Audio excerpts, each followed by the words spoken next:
देखिए सर, मैं पहले दिन से एक ही बात बोलता हूँ, 140 करोड़ लोगों में से आपको अगर छांट करके निकाल करके लाया गया है तो आपके ऊपर इतनी जिम्मेदारी टीम ने रखी है, तो आपको हर पोजीशन पे खेलना आना पड़ेगा। और मैं कोई बुराई नहीं कर रहा, बात सिर्फ संजू सैमसन पे लागू होती है। मेरी सुनिए सर, मैं केवल कह रहा हूँ, सैमसंग के लिए स्पेशल नहीं कह रहा हूँ, बस मेरा ये पर्सनल राय है कि अगर यही चीज देखना है कि भाई इससे तो ओपनिंग ही हो सकती है, बाकी तो सेकंड डाउन थर्ड डाउन नहीं जा सकता है, तो भाई बहुत लोग लाइन में पीछे बैठे हैं। अनिल जी मेरी सर, दूसरे बंदे ने कहा कि मुझे तो 8 नंबर तक बैटिंग करा, 9 नंबर तक करा। तो जब उन्हें अभी फिलहाल के मैचों में 3 नंबर पे 4 नंबर बैटिंग कब दी है वो आप? Tell me. आपने एक मैच में बारिश हो गई थी जी, राइट।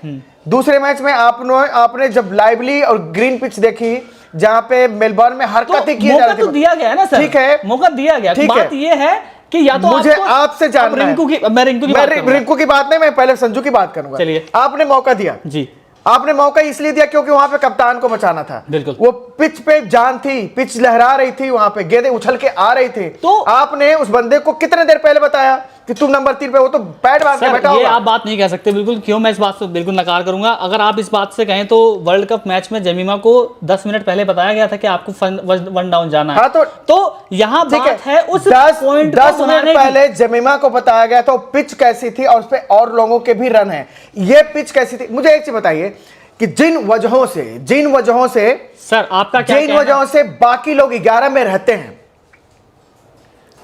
उन वजहों पे क्या खड़े नहीं उतरते संजू सैमसन?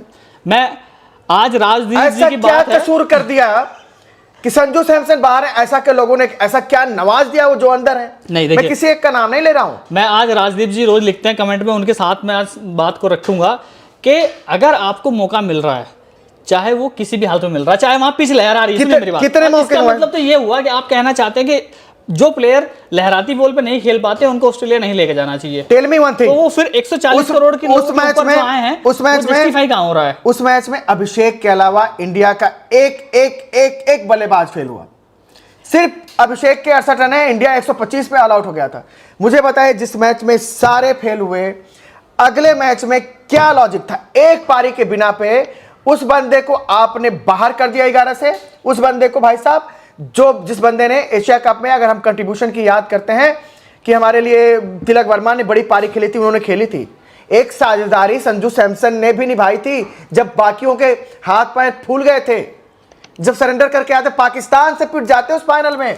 देखिए मेरा मानना है कि अगर एक या दो पारी, देखिए दोनों तरफ बोल के एक पारी प्लस भी बोलूंगा, पारी के आधार पे उस बंदे को छांट कैसे? बिल्कुल, प्लस भी बोलूंगा और माइनस भी बोलूंगा। अगर अच्छा मुझे बताइए जी, एक पारी के आधार पे आपने संजू को छांट दिया था जी, राइट। 2 मैच खेले जितेश शर्मा, एक पारी अच्छा खेल गए, 11 बॉल पे 24 रन, ठीक है।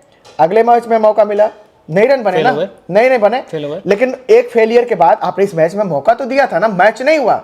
संजू को आपने एक मौके पे रखा और आपने रफा दफा, ये फेयर नहीं है, किसको देखिए कोई भी लॉजिक डिफाई नहीं कर सकती।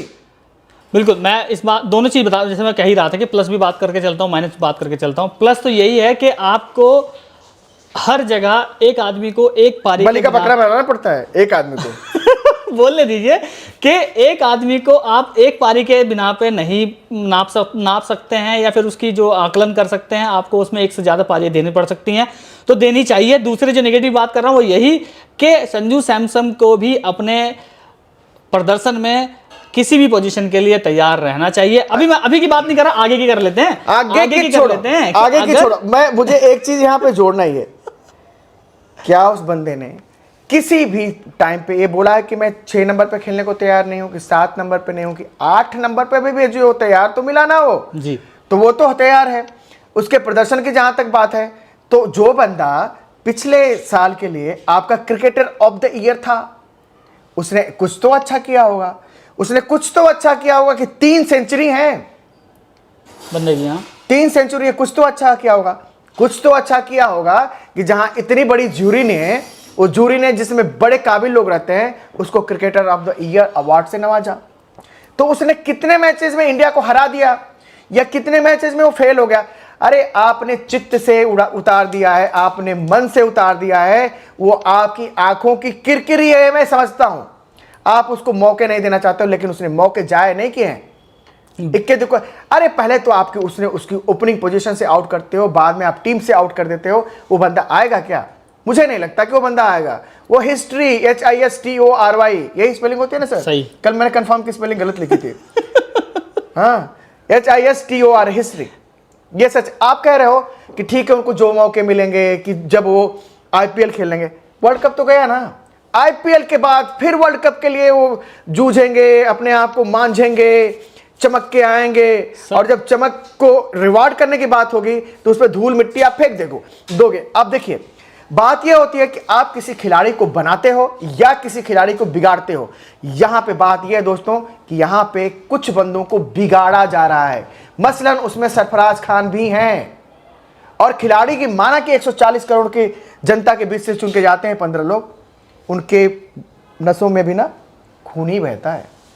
जी, मैं बात करते चलता हूँ आगे बढ़ते हुए कि अगर सोना भी रखा रहेगा तो उस पर भी रखे रखे धूल चली अड़ जाती है, उसकी भी चमक खत्म हो जाती है। तो सर वो चमक तो उनको अपने बरकरार रखनी पड़ेगी, चाहे अगले मैच हो, चाहे IPL दोबारा से हो, फिर चाहे दोबारा वर्ल्ड कप। आप कह रहे हैं कि उनका हाथ पैर काट दो, बोलो कि 36 की एज में खेलना मौका चला गया है, तो मौका कहीं नहीं गया है। वो चमक तो बरकरार रखनी पड़ेगी, उनको घसना थोड़ा पड़ेगा तभी बात बनेगी। जी, हम बात करते हैं दूसरे खिलाड़ी की। जैसे आज मौका मिला रिंकू सिंह को, जैसे मैं कल बात कर रहा था, क्या उन्हें आज बात सरफराज की भी होगी, बिल्कुल करेंगे। सरफराज को कैसे बिगाड़ दिया इस सिस्टम ने। जी